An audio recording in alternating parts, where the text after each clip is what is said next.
এই যি তুলসীবাৰীৰ পৰা লাহাপাৰা কাউৰ সংযোগী পথ, এই পথটোৰ অৱস্থা খুব তথৈবচ।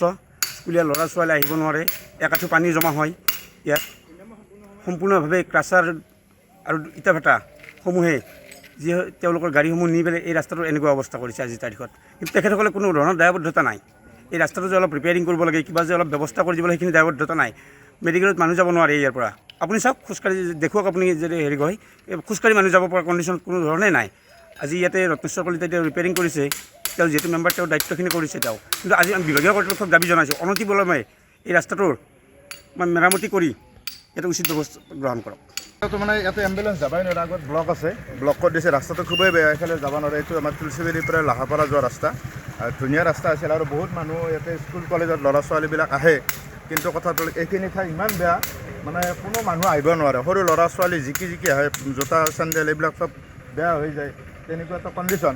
মই এই কথাটো আমাৰ ৱাৰ্ড মেম্বাৰ আমাৰ ৰত্নেশ্বৰ কলিতাদেৱক মই ক'লোঁ যোৱাকালি, আৰু কোৱাৰ লগে লগে আজি তেখেতে এটা পদক্ষেপ লৈছে এতিয়া সদ্যহতে চলিবৰ কাৰণে। কিন্তু ডাঙৰ কথা কি, আমাৰ বিভাগীয় কৰ্তৃপক্ষক মই অনুৰোধ কৰিব বিচাৰিছোঁ যে আমাৰ ৰাস্তাটো যদি ভাল নহয়, আমাৰ বিভিন্ন অসুবিধা হয়। আমাৰ ভিতৰীয়া অঞ্চলৰ বহুত মানুহ আহিব নোৱাৰে, যাতায়াত ব্যৱস্থা আমাৰ মানে সুবিধাজনক নহয়। লগতে আৰু আমাৰ এম্বুলেঞ্চ যাব নোৱাৰে, জৰুৰীকালীন কোনো কাম মানে যাতায়াত যোগাযোগ ব্যৱস্থা একেবাৰে মানে এই ক্ষেত্ৰত পিছ পৰি আছোঁ। গতিকে মই বিভাগীয় কৰ্তৃপক্ষক মই অনুৰোধ জনাইছোঁ যাতে এই ব্যৱস্থাটো কৰে। এখন নিকেতন আছে, এইফালে তুলসীবাৰী হাই ছেকেণ্ডেৰী আছে, এইফালে উত্তৰ ৰঙিয়া কলেজ আছে, বিভিন্ন শিক্ষানুষ্ঠান আছে, আৰু এই অঞ্চলৰ পৰা বহু ল'ৰা ছোৱালী আহে, আৰু বিভিন্ন আমাৰ বজাৰ আছে, তুলসীবাৰী বজাৰ। গতিকে খুবেই দৰকাৰী এই পথটো। তো ডুবি থাকে। আজি বৰষুণ নাই, কালিও বৰষুণ নাই। যদি আজি বৰষুণ দিয়ে তেতিয়াতো মানুহ আহিবই নোৱাৰে, এনেকুৱা অৱস্থা। আজিৰ প্ৰায় বৰষুণ আৰম্ভ হোৱাৰে পৰা এই ৰাস্তাটোত যিটো অৱস্থা, ইয়াত পানী জমা হৈ থাকে। যিকাৰণে আজি ধৰক আজি এম্বুলেঞ্চ হওক, এম্বুলেঞ্চটো ডাঙৰ কথা নহয়, বিশেষকৈ স্কুল ল'ৰা ছোৱালীবিলাক।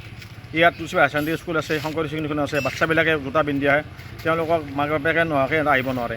সেই দেখা পাই যোৱাকালি আমাৰ পানী ছাত্ৰসকলে, আগতে মই আমাৰ ছ'চিয়েল মিডিয়াত দিছিলোঁ যে যিটো গড়কাপ্তানি বিভাগৰ এইটো পথ, এই গড়কাপ্তানি বিভাগটো এই ৰাস্তাটো যে মই জানিব লাগে, এই ৰাস্তাটো কিমান ওজনৰ গাড়ী অহা যোৱা কৰিব পাৰে। ইয়াত দুটা ভাটা আছে, ভাটাৰ কয়লাৰ গাড়ী প্ৰায় 40 টন 50 টন কয়লাৰ গাড়ী যায়।